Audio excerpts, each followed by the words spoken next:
And with that, we'll go ahead and dive into it. If I am selecting the right screen. All right. So real quick, as I said, my name is Peter McCarron. I'm on the product marketing team here at Figma.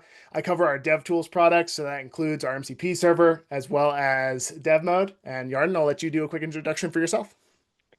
Hey, I'm Yarden. I'm the product manager of the MCP based in New York and excited to talk about MCP with everyone. Yes, we are super pumped about this technology. The reception that we've seen since we launched into our open beta has been absolutely fantastic. But we get a lot of questions about it. And so we wanted to take some time today to go through some tips and tricks and some different things. And in general, we want to cover the whole gambit. So some of you who might be dialing in, maybe you've read about MCP, maybe you've heard about it, but you're not totally sure what it is. And so you'd like us to give you like a quick overview about what is an MCP server. And then you might be questioning, why did Figma decide that we wanted to build one for dev mode? Why did we want to make this information available? Then the other pieces that we want to help out with is this notion of what we call design-informed code generation. So essentially, what are we trying to achieve with our MCP server, and how's it going to help you? And then last, we're going to talk about some tips and tricks. We'll show some demos, show some cool stuff about how you can actually use the server, and just give you some guidance about maybe how to optimize your outputs. And then, of course, we'll dive into some live Q&A. So for those who aren't familiar, and I know that for the most part, a lot of people are familiar with this as a whole, you may be asking yourself, what is an MCP server? Well, if you didn't know, MCP stands for Model Context Protocol, and a Model Context Protocol server is what we built. And the reason that you build an MCP server is, for those who have used code editors, you know that you can generate code using AI agents. This has been a great advancement that we've seen with tools like Cursor, Windsurf, VS Code, Copilot, Q, so many different tools that you can use to generate code. And the nice thing is that these agents are building this code sort of with an awareness of your code base, right? Because they're operating within your editor, so they see these things. But sometimes it'd actually be really helpful if the agent could get data from somewhere else. So maybe it needs some additional context. And so you use tools and platforms like Figma, and it'd be great if your agent had a way to very easily be able to get that information. And this was possible before, but it was a little bit cumbersome. It was a little bit difficult to manage. So MCP servers are really designed to simplify that connection between the AI agent and a data source. So for instance, our MCP server sits within the Figma application, and then it delivers information to our AI agents, which can then be used for code generation. And you might say, okay, that's great. That makes total sense to me. But why did you build one? What were you actually trying to solve for? Well, one of the things that we've heard from customers and we've heard from developers is we all have been in that workflow where you're just getting a lot of great work done, right? And then somebody pings you at the last minute and you got to jump onto a Zoom meeting. And then all of a sudden you've totally lost your context and it's really hard to regain that productivity. Well, we can have the same thing happen if we have to jump back and forth between the different screens. And so we know that for customers, flipping back and forth from designs and your editor to try and build something can take you out of that overall rhythm. And so what would be really nice is if you could just build within that rhythm using your editor as the main source of truth. The other part is we know that inspection can sometimes feel a little manual. In this age of AI, one of the great things is that I don't need to go manually clicking around for information. I can ask the AI agent to provide it for me. But the problem there is that a lot of the code that it generates may not be in line with our code base, and it sometimes requires a lot of refactoring. And finally, we know that there are alternatives out there. We know that there are different ways of doing this, but you're introducing a third party. For folks who have seen MCP servers, brand new technology. That means we have new attack vectors. We have to be kind of aware about what sort of prompts are getting passed into our MCP servers. And so we want to make sure that we're protecting Figma customers and providing you with a trusted source and a trusted solution. And so that's what we're trying to do with our MCP server. We want to help you work where you feel most comfortable. So you can pull the information, all this great stuff out of dev mode, and you can just select a single element, help you build it, and work within your IDE. We also want to help you generate better code from designs. And this is what we're going to focus a lot on today. So we're really going to talk about how we can use information in dev mode and that design context and annotations and explicit mappings to provide guardrails for the code that gets generated by AI agents. And lastly, we know you trust us as an overall platform, so you can trust that the MCP server that we've built is not only built by us, but also maintained by us. We have a great team of engineers and folks who are dedicated to making this the best tool possible. And so one of the things we love is getting the feedback from you all about our MCP server and how we can make it better. And so we always kind of look at this flow. And you'll hear us kind of talk about this idea of like good, better, and best. So for some of you who are on here, you may be new to the AI world. And you might be saying, I'm not sure I actually want to start using these tools just yet, but I want to be able to take advantage. Well, you've heard us talk about this before, and that's Dev Mode.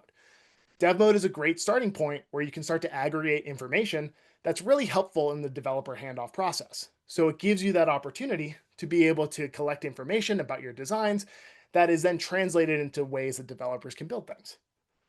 The next step up is when you do start using those AI tools. And since you've already set up everything in Dev Mode, you're now going to be able to receive that information out of the MCP server and use that for AI code generation.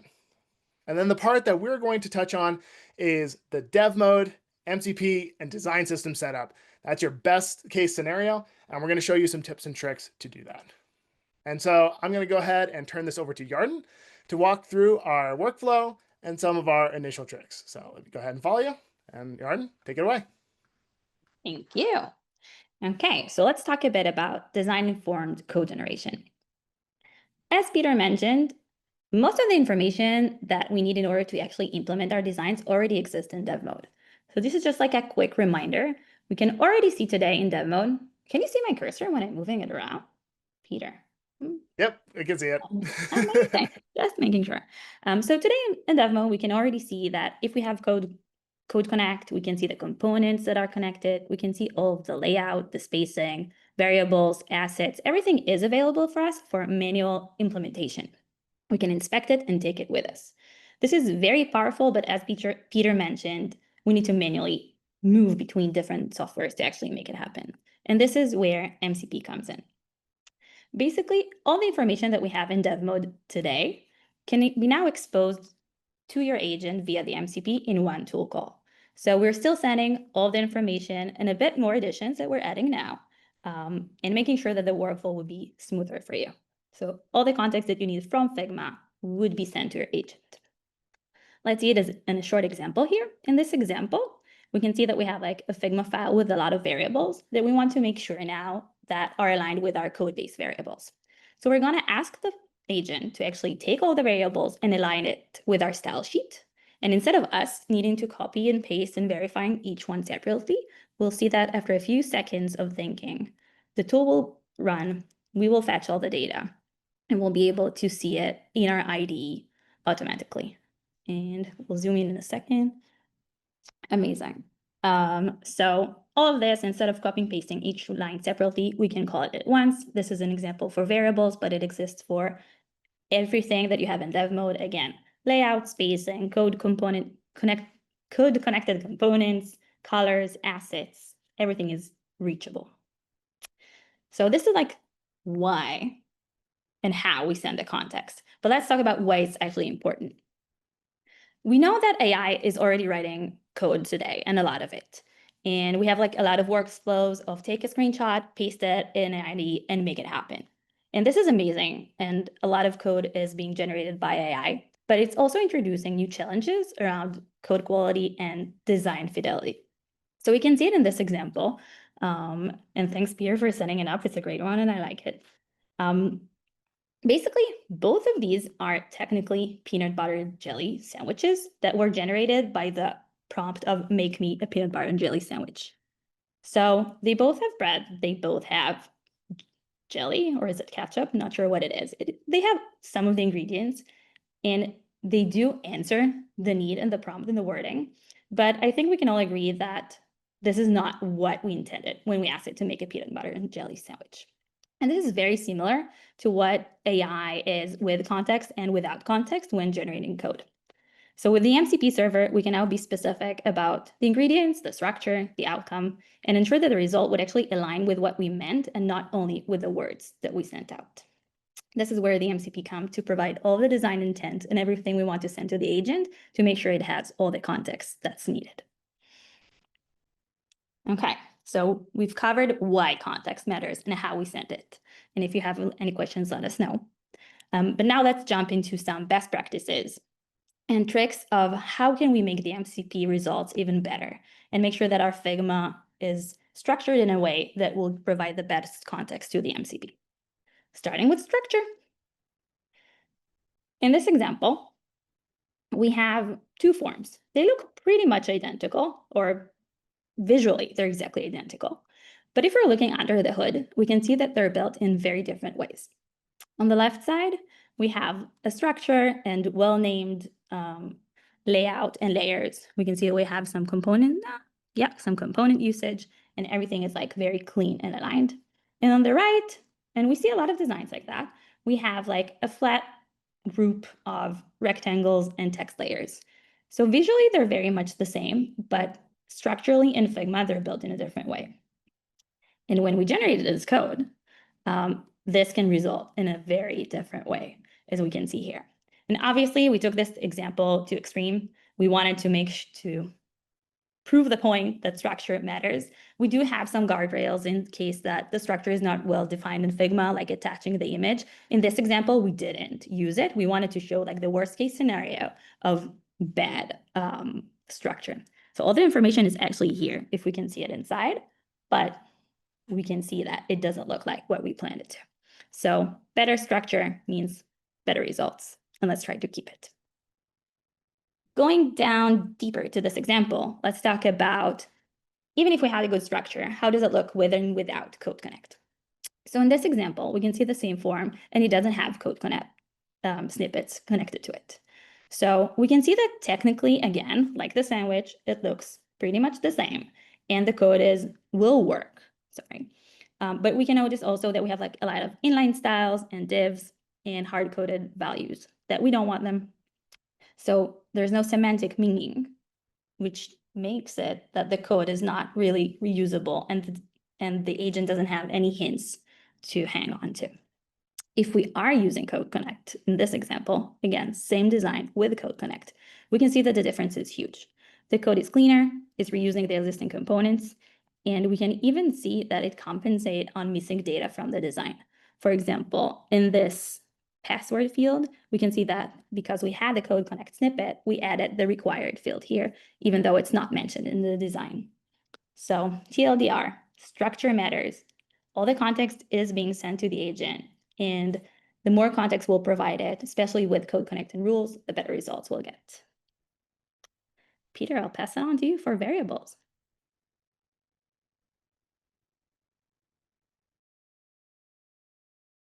It's helpful when you come off mute if you're going to present on a webinar.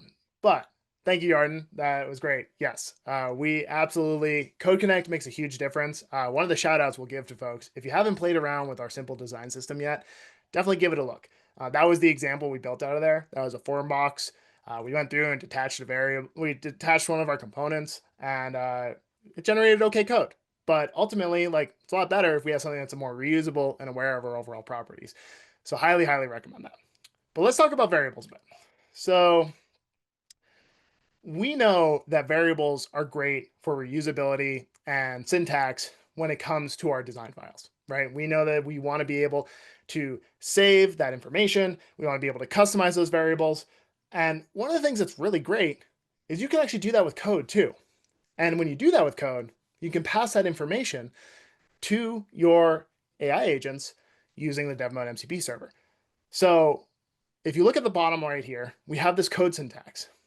One of the things I always like to highlight is that this allows you to be able to articulate not only that there should be a corresponding design token in your code, but it's also going to have the same naming conventions that you would expect as the rest of your style sheet.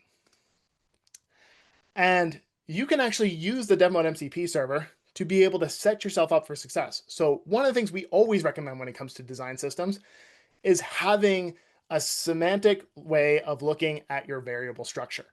And you might be saying, well, that's a lot of work for me to set up initially. And fortunately, we can actually use our MCP server to retrieve this information from Figma. So I can take a selection in Figma, and I can actually get all of this variable information, including all that code syntax. So what you're looking on the right here is you can see all the information that is attached to all of our variables in that simple design system file. And it's using the structure of our variables that we have in that code syntax block. So what could I do with this? Well, the advantage here is that I can do audits against my code base and the style that I'm using against the actual design files. So I could compare my style sheets. I could ask it to tell me if there are any critical issues, which we're going to show you here in a little bit. We can also then be able to update our token values to make sure that everything stays in sync. So this is a great way of aligning your design and your code, which means that you're going to get more reusable results from your MCP server as you continue to build with it. Now, I know what you're thinking. That feels like a lot of work that I have to do. There's a lot of information that I have to update. How do I go through and I update every single one of these variables? That's a really good question, concerned user. There's a lot of information there that's really difficult for you to be able to handle. Fortunately, our friend Jake actually put together a video on this. So if you haven't seen it already, there's a fantastic video that Jake put together about using the JavaScript console to be able to update code syntax in your variables. So you notice he has 90 variables in there, and he shows you how you can actually do this using the API. So we're really trying to combine these things together. If we're retrieving information from MCP, we then have a way to actually inject data back in through the REST API. So I can collect information out, structure the style sheet that I want, and then be able to push it back up and update so everything is in line and I have all my code syntax ready to go. And just to illustrate how this works, I'm going to flip over to a quick live demo, and then we'll show some other stuff here in just a moment.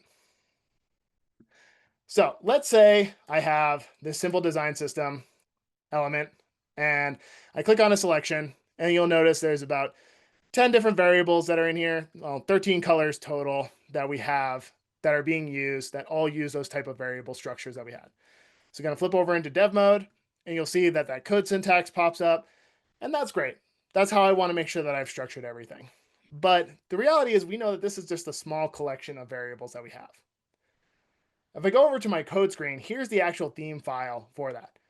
We got a whole bunch of variables in here. Now, I know this never happens, but sometimes your company may go through a brand refresh, or you may update your color palettes, and you may have a circumstance in which you need to update these tokens. And going through every single one is going to be a little bit difficult. I think that if we were trying to go line by line here, it'd be hard to find exactly which ones are working. So we're going to stop this, and we're going to go ahead and reset my server just to make sure that everything is nice and working properly. Go to MCP. All right. Go into our mcp.json. Ah, get out of my way here. Oh my God, Zoom controls, you are in my way.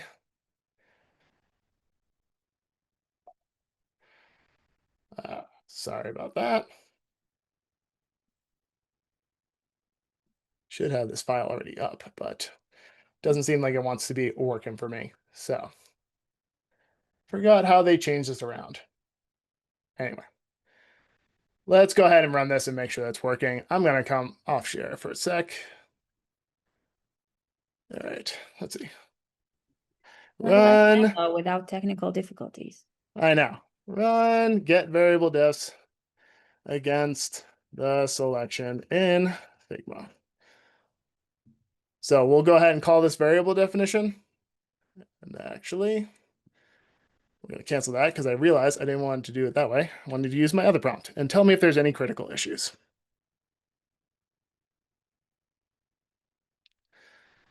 Continue.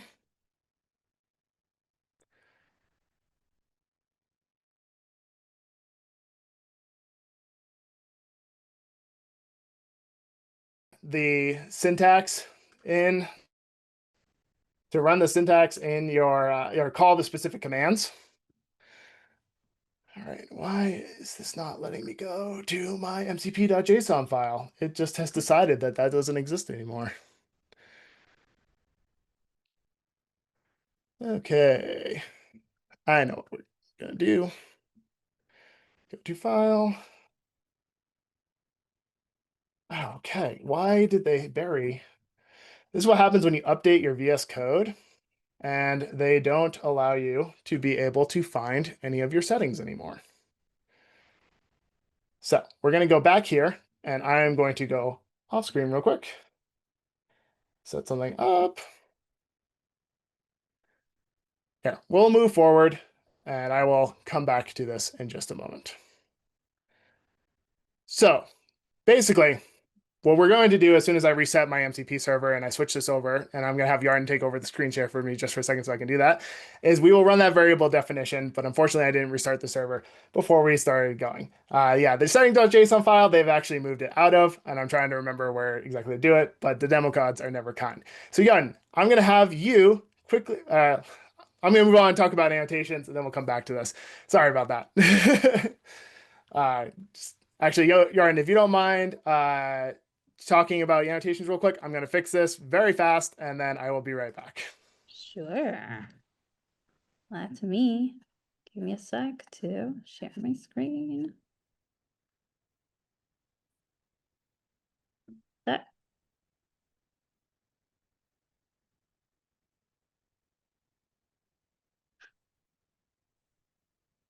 Just as a follow-up, I needed to unblock pop-ups to share my screen. So now I can do that.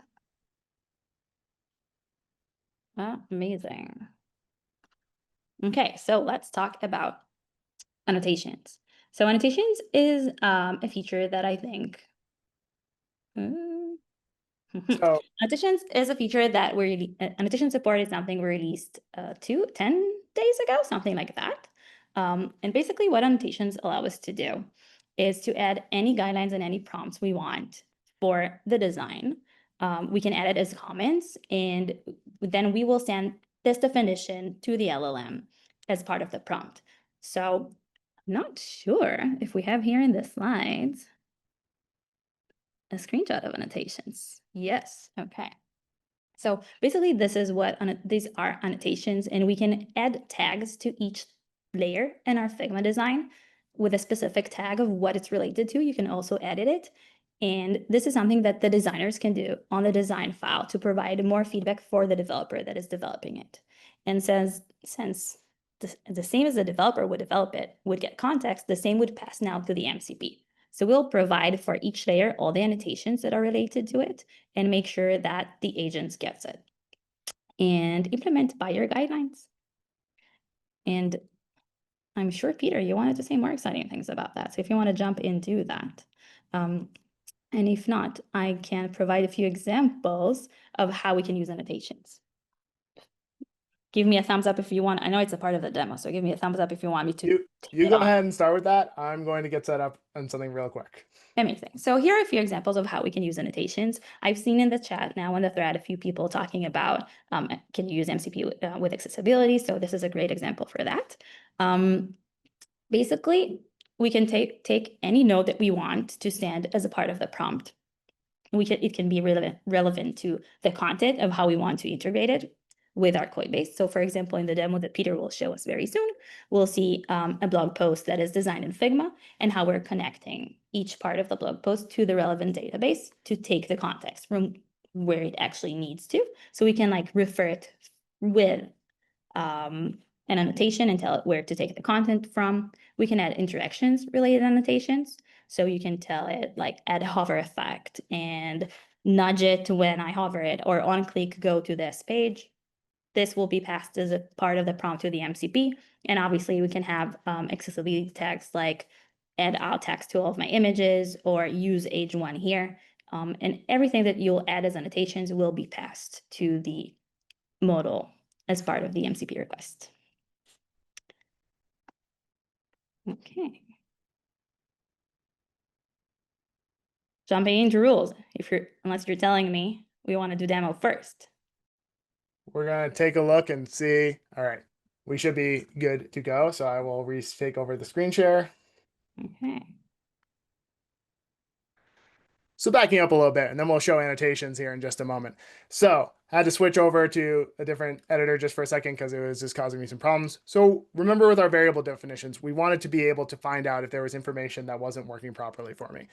So I'm asking it to run get variable definitions against this selection in Figma, and it's going to be able to pull all the information to find any of the variables that we had output in our screen.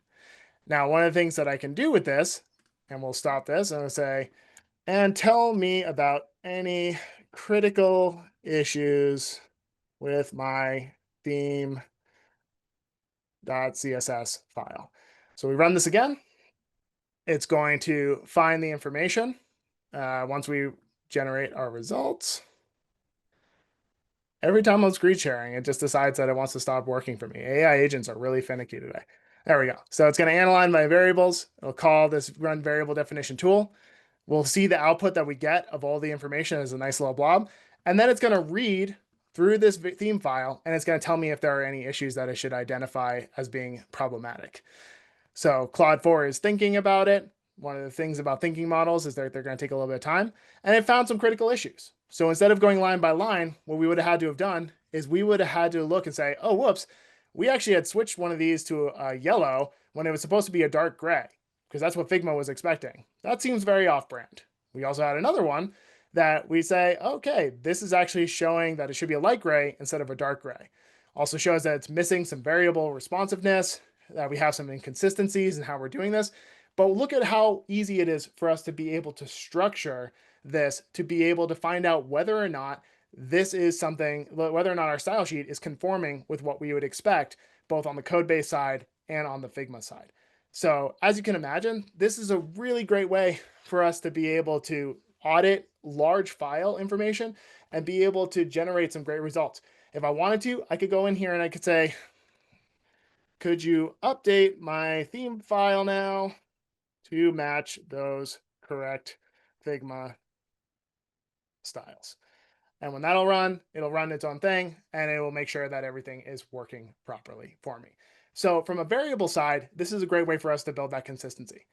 But the piece that we were talking about with the annotations element is we wanted to make sure that annotations are going to be able to be recognized instructions.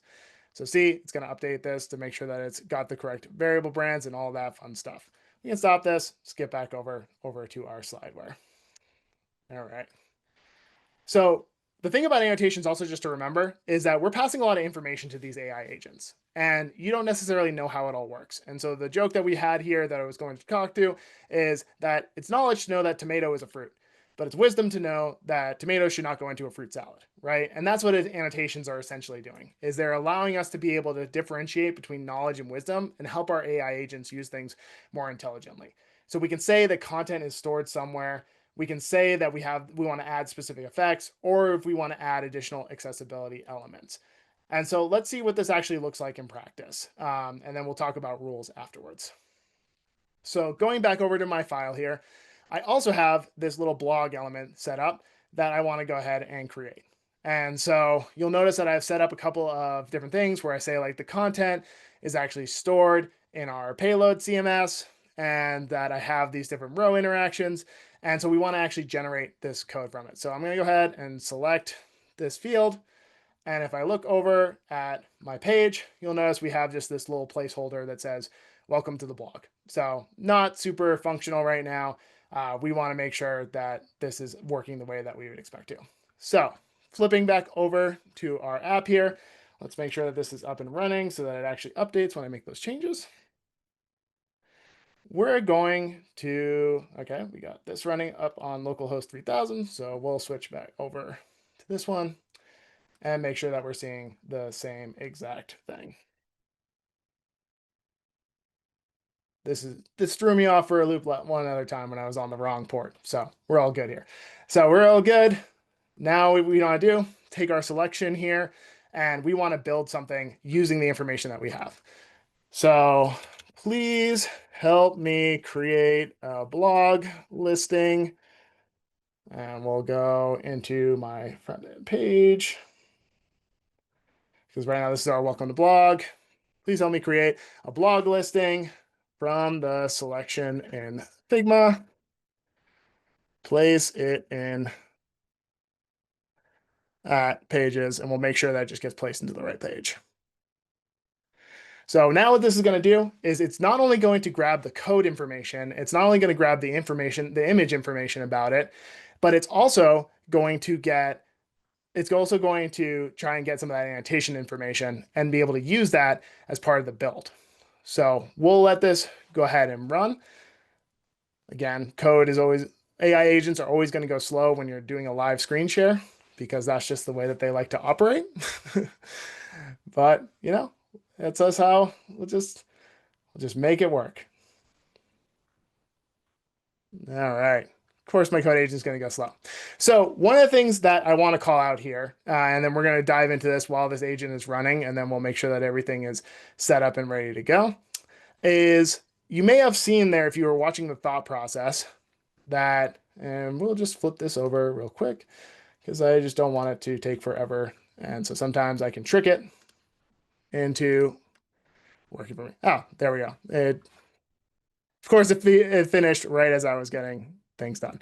Anyways, because the AI agent knew that I was going to do that. So there we go. We're good. We're running our settings. We got our code for the generation, and now it's going to start thinking and actually build this out.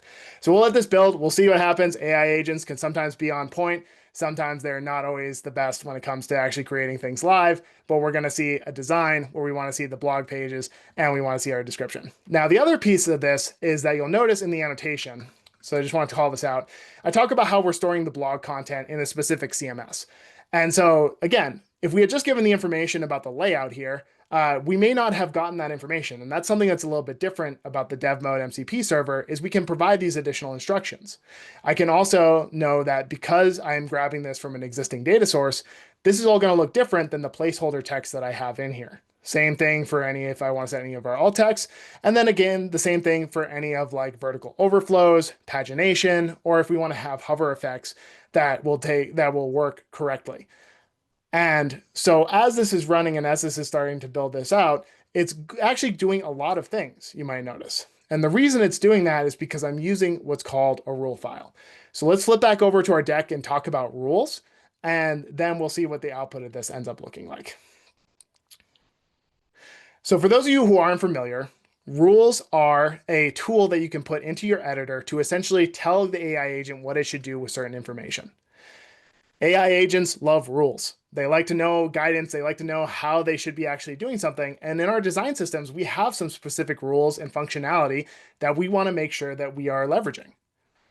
When you define rules and functions, it can actually help you capture persistent context and preferences in your overall project. So if I see a component that I should be using, not only can we tell the AI agent that it should use that component because it's already there, but also give it instructions about how it should actually do it. So like, how should it use those properties? What things should it include? And how is it going to make the best results possible? That's a huge impact for us. You really want to make sure that you're using them to align your MCP outputs with your overall system. So instructing it to look for existing elements in your code base, looking for different layouts and styles, help the agents know how it should actually react to that information. And we also want to make sure that you are telling it about existing data sources. So as I mentioned with that CMS, we want to say, look, we already have these tools available. You shouldn't use mock data. Or maybe you want it to use mock data, and then it should use that mock data every single time. And the nice thing about rules is you don't have to be afraid to make them complex. That simple design system that I mentioned, this actually has that complexity of all these different rules and layout structures all available for you. So you can go ahead and create these huge markdown files that tell you a lot of instructions about how to do things. And we also have some tools to help you getting started with this. So if you go to our Help Center guide, we've actually given you some examples. But Yarden, I think we also introduced something else recently that can help with that. Is that right? Yeah. And I also saw some people asking about it on the chat. So great timing, the people that ask about, can we provide guidance? We did introduce a new tool called Create Design System Rules. You can already reach it and call it in your IDE, and it will establish the first rule file for you and grab all the relevant information from your code base that will help provide better Figma context and code generation. Try it and let us know how it works and how we should improve it. We're waiting for feedback. All right. Well, let's go check on our AI agent, see how it's doing. All right, it created something. It looks like it was able to create the element where it grabbed some of our information from our payload. Looks like it actually tried to create some styling. And drum roll, we'll see how it did. And look at, is it perfect? No, there's some additional iteration that we know that we're going to have to do. But as you can see, this is actually working functional code. It created a pagination for us so that we can flip over to our other blogs. And if I open this up, you'll see that this is actual content that is being pulled from my CMS that I've set up some demo blogs in. So this is all working correctly. It's reusing a number of existing components already. And so actually, if we flip back into our code base, you'll notice that it's using a section that we already have. If I go up to the top, you'll see that it grabbed some layout elements. It used flex. It grabbed a tag that we already had available. It used our existing title components. And by having those annotations in place to give the instructions about what it should do on certain hovers and animations, combined with the rules, we were able to get something that really gets us really 80 to 85% of the way there. Sure, there's some like editing that we'll have to do just to get the style looking exactly the way that we want it to, but this gets us so much further into the process instead of having to like try to iterate just off a screenshot and then have to build all the functionality out manually. This is what we mean by having design informed code generation. We are using the information to make it look very similar to the design that we created, but then we are also pairing that with existing components, with existing data to make sure that it's functional, reusable code. So definitely something that we feel really good about. And again, I could go ahead and tweak this if I wanted to. All right. So we walked through the demo and you saw us do some live troubleshooting. And I'm going to hand it back over to Yarden to talk about through some other troubleshooting tips in case you run into the same issues. But we also did a lot of it live for you to see what you can do in case you're having any problems.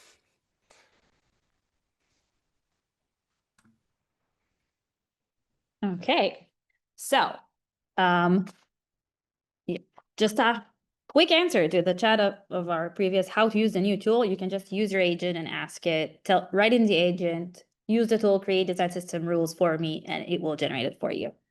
So hopefully this is some of the troubleshooting that will be off the table now. For the 4 hot topics we get quite often, tools are not loading. So as you've seen, Peter, sometimes the tools cannot work. I think actually you had it green all the time, so maybe it wasn't a good example. But if you see the tools as red or orange, it doesn't mean that they don't work. What you should do is refresh your Figma app, refresh cursor, play with a toggle. It should be there quite fast. So you just need to make sure that the Figma app is actually open and that the toggle is on. If it's red, click the toggle twice and it will be on track. Okay. Second thing we have there is it's stuck or taking too long. We have different things that can cause it. First, we've seen with Peter, sometimes it takes a few seconds. Sometimes if you're sharing your Zoom, it can take a bit longer. So give it a moment to see that it's actually working. Large selections do take longer. So we do recommend in general, don't try to implement your entire web app at once or like your entire screen. Split it similar to how a developer would split it into sections and try to do that. And smaller selections should work faster. And number 3, get code instead of variables. I didn't. It was edited, so I'm like, I need your help here, Peter. So one of the things we've heard folks say is that I got code as a return instead of the variables like I got in that previous example. Well, it happens. And so sometimes people will say like, can you tell me about this? And they're expecting to see variable layout versus seeing an actual like code output. The default for the MCP server is to help you generate code. And so the first thing that we do is we generate that code output, and that's the tool that we default to. If you want to do the variable definitions like that, you do need to call it out, or if you're using VS Code, you can call that specific tool. And the other part is you can remember to set up your rules. We do have a blob of variable information that comes in that get code output. And you could set up a rule saying that when you see that, give me a readout or give me a layout of those or compare it to my existing variables. And so that's one of the reasons that you might run into that issue. Yeah, good call out. And last but not least, it's just not working, giving me 500, giving me 400, doesn't respond. The best tip for us here is just to make sure that everything is up and running. So refresh your Figma, refresh your ID. And yes, we do support different IDs. Cursor, VS Code, like it's not only what we're showing here. So Cursor, VS Code, Windsurf, Cloud Code are all up. Basically everything that support MCPs, you can install it, but we do have instructions and installation for these 4. So just restart both your IDE and Figma and things should go back on track. we do have all of it also in our help center, so you don't need to memorize it. Go there. I think we're sharing a link in the end, right, Peter? Yes, Um, we'll be sharing some link information. We'll drop the Help Center link yeah. in there as well into our chat. Yeah. And I One of the do things, know one last thing. I do know that like it sounds like the response is okay, do the old turn it off, turn it on, try to turn it on again, refresh it. It is because it's actually working. So everything is new. so one of the things I do want to show folks, just so you know, because we've had this question before, if you notice, like the terminal is going to give me the information about the logs that I have for that current app that I'm running. If you're using Windsurf, VS Code, or Cursor, this is going to be the same workflow for each of them. Claude Code will have its own logging. Other tools will have their own logging. But if you are using one of those three, in order to view the logs that Yarden was just talking about, you just go to the output screen here, you use the drop-down menu, and you'll see MCP logs. And so the MCP log will tell you whether or not it's created a connection, whether or not it's having any issues, and whether or not it's successfully run the tool. So if you run the tool and it tells you that there's an error and a failure, there should be a log in here to explain why, and at least tell you, or at least point you in the right direction, which makes it a little bit easier for you to be able to troubleshoot. So usually, again, it's sad to say, but a lot of times it's turn it back off, turn it back on again, and if you just restart it, then it'll work for you. All right. So, I'm gonna move forward. We got 15 minutes for Q&A, and I see about 64 questions that are in the Q&A. So we are going to do our best to get through as many of these as we can. Jesse and Mari have been absolutely amazing helping us out, being with all the questions that we're trying to answer. But this is a topic that's new. We recognize there's a lot of questions. We're going to do our best to get through as many of them as we can. One quick one we wanted to cover up at the top is we do get some questions from folks about like how should we think of this versus something like Figma Make. Both are AI code generation tools. You've probably seen us do examples of each one. The way we like to break this down is the Dev Mode MCP is really part of the developer workflow. It's really used primarily by developers. It's integrated into existing code bases. It's really going to be a lot closer to the deployment part of the lifecycle as opposed to Make. Make is really more aimed right now at prototyping. It's definitely towards the beginning of the lifecycle. We think that you're not usually going to use an existing code base with Make. You're going to be creating something new, improving on some functionality, and then you may or may not move that over. The way we kind of look at the flow is you can prototype and Make. You can then create some great high fidelity designs based off that prototype in Figma, and then use the MCP server to build it for your actual production applications. All right. Yarden, are Code Yep. Connect files? Sorry, go ahead. No, I'm Oh, excited about this question. I was gonna say, Yarn, are Code Connect files and maintaining them required for the Dev Mode MCP server? Okay, so no. Code Connect is amazing, and it's, as we've seen before, it really improves the code result, but it's not a requirement in order to actually get the MCP results and get it running. And we did see in some forums and in some Q&As people saying that maybe you need it in order to actually get the get code, but you can call the get code even if you don't have Code Connect or if you don't have access to it. Everyone can use the MCP server if they have Dev Seat and up in a Pro plan and up. So Code Connect is amazing, but it's not a mandatory requirement. All right. One of the other questions that we get a lot, and I've seen it a few times in the chat, does the Dev Mode MCP server support multiple frameworks? Does it support React Native, iOS, and Swift UI? Yes. Yarden? I like it that everything is connected, right? Because yes, the answer is definitely yes, and you can prompt the agent or use rules to set it up to make sure that it will consistently generate it in the framework you want it to do. So if in the rules files, you can add something like always get the Figma context and translate it to whatever you're actually working with, it should do the job for you. We are trying to send the Figma context in a way that will be easy for LLMs to consume and translate. We're iterating on it, and it is working for React, iOS, Android. Give it a try. All right. One of the questions we got, now we're into definitely more of our live Q&A here, is how should we think about the Dev Mode MCP server and accessibility capabilities? So I think this is a really good question. One of the things that you can definitely do is AI agents are great for prompting, for asking about accessibility, as well as like responsive standards. So one of the things that you could always, there's a couple different ways you could do this. One, you could import the design, you could start working on it, and then you could ask the AI agent to essentially check to make sure that contrast meets accessibility standards. I've done some personal projects in the past where I've done exactly that. I've finished something up, it looks good on my screen, but then I just go back to the AI agent and say, hey, can you double check that these contrasts will work in are definitely in an accessible manner? Like it's going to be a good contrast, that the sizing is going to be correct and everything.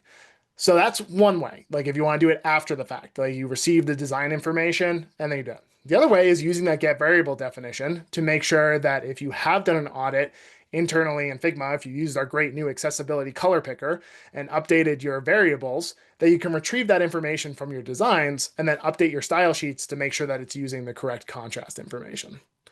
Yarden, did you want to add anything on that? Any tips? Sounds great. You also showed some tips with the annotation. So Yes. yeah, this again, everything is connected. Okay. Yarden, do we need to specify tools like get code or get node, etc. in the prompt? So that's a good question. The need, how much is critical? Ideally, no, we shouldn't. Ideally, you can just like prompt and ask it, help me implement this, put this Figma selection in, give it the path you wanted to do it. But sometimes agents miss, and then in case they do, you can always call the tool by its name. So if you see that the agent didn't catch or call the correct tool, use the name for it. That's my take, Peter. If you have any other thoughts there.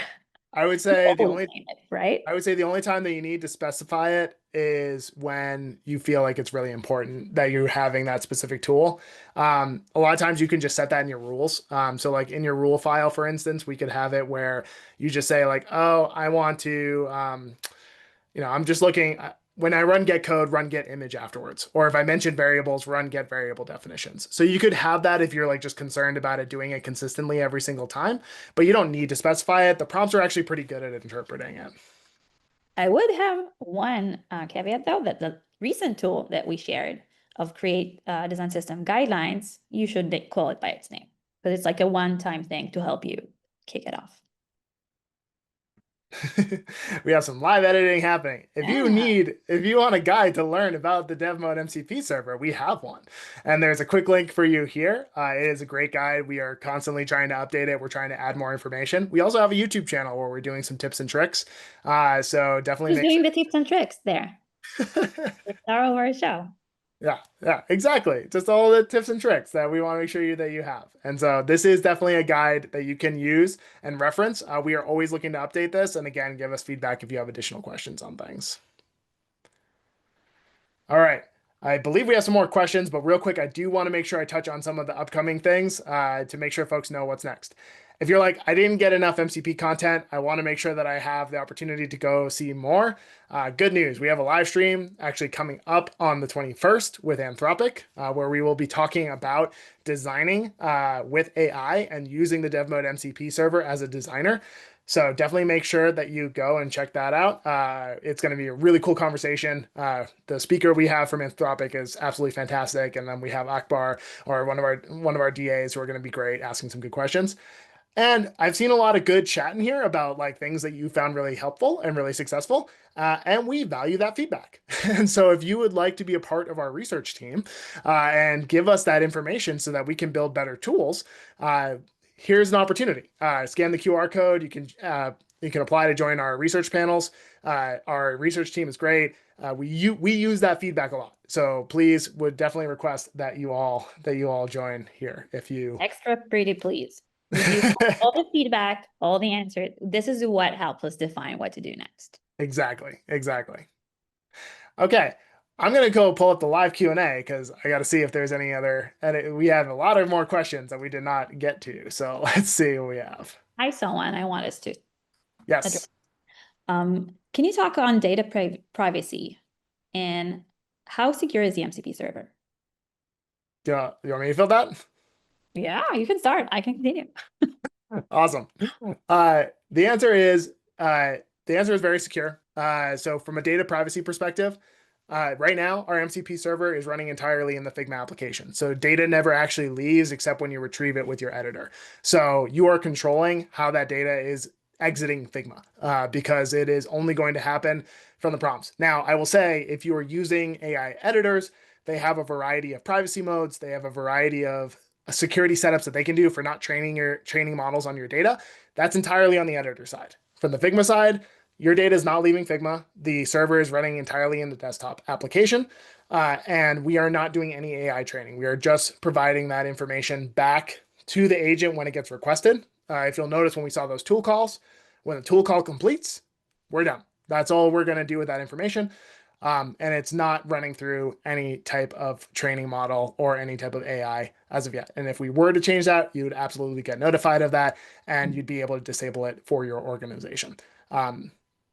In any future state, we're always going to be looking at authentication very closely, making sure that only the people who have access to your Figma files today will be able to access your Figma files via the MCP server. Yes. Just a small reminder, you do need to download the desktop app at the moment to use it. This is how it's happening locally. Yeah, so if you don't see it on your web version, it's not there. All right. Okay, we did have a good question about, and we kind of touched on this, but just to make sure that we did answer it. Some people may have started Code Connect already, and you might be saying like, oh, I started Code Connect and maybe we took a break. There was another project we started working on. Now I have this MCP server. Do I need to keep doing that? The answer is yes. Like as you saw in the example that we gave, we built it using existing components that are code connected. And the way we were able to do that was by having those code snippets. So these things can work in parallel together, and Code Connect is going to enhance your MCP outputs. So it's going to provide more context in terms of the code. It's also going to provide the information about existing components. So yeah, if you've started, you should absolutely make sure that you continue to work on Code Connect. And we're exploring ways in the future that we can make that even better. And you can access all the data of how to use Code Connect in Figma/developers Code Connect. You'll see it there. We have a lot of materials of helping you get that. And as Peter said, better versions are coming soon. Okay, let's see. Trying to go through, see if there's any topics that we didn't touch on. All right, we touched on frameworks. Talked on React Native. So just going to reiterate again, because I did see a bunch of questions about React Native. MCP servers are a data retrieval point. They're collecting information from Figma, and then that's being passed to the AI agent. Your AI agent should be able to work in the context of your code base. You can also specify it in your prompt that you say, I want this to work in React Native, or you can set up rule file saying this code base is in React Native, so always generate React Native code from any MCP responses that you get. All right. I think we covered most of the questions. I know. I'm just trying to Because look. it's grouped. This also applies to UI libraries as well, because we did get a question in here around like Tailwind versus like Material UI or custom library. So we have an output that we just find translates from design to code very well.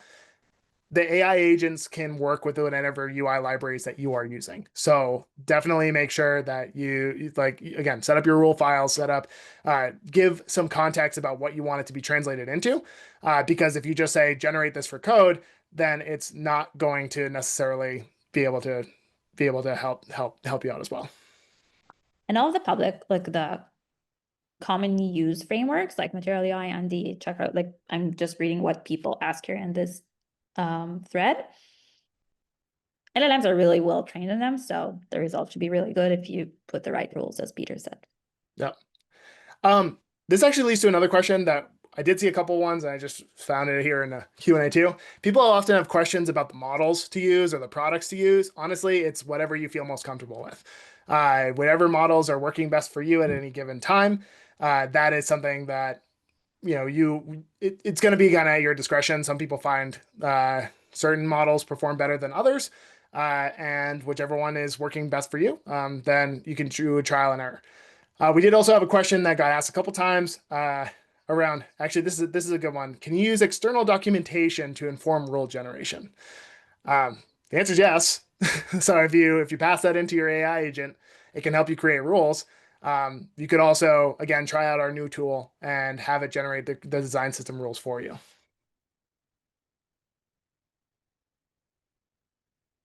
All right. We got about 2 minutes left. Also going to remind folks once again, here's what we have coming up next. If you have the opportunity, join us for the live stream on the 21st, and definitely become a part of our research panel if you have any interest in giving some additional feedback. Again, we've gotten some amazing comments and things in here. And use the internal flows to provide feedback. We have provide feedback from the UI. We have some forms that will pop up for you. Fill them out. We're reading them. Yeah. All right. Let's see. Oh, this is a good one that I do want to touch on in the last minute here, because we do get a question of like using our MCP server in conjunction with others. Sure. Like that's one of the things that's really nice. I know Material UI just created Material UI just created a new MCP server. If you're using the Material UI kit in Figma, you could retrieve information using the Dev Mode MCP server just to show that you're using those components, and then ask for instructions or like from the Material MCP server about how to use those and how to implement them. So that's totally doable. You can chain tool calls together. There's a lot of capabilities you can have on the editor side. All right. Well, with that, we are at the top of the hour. Thank you all so much. Very much appreciate it. Hopefully you found this informative. Again, join our future sessions, and happy to answer any other questions, and we'll see what kind of recaps. And again, we'll send a recording of this out afterwards. So thank you all so much.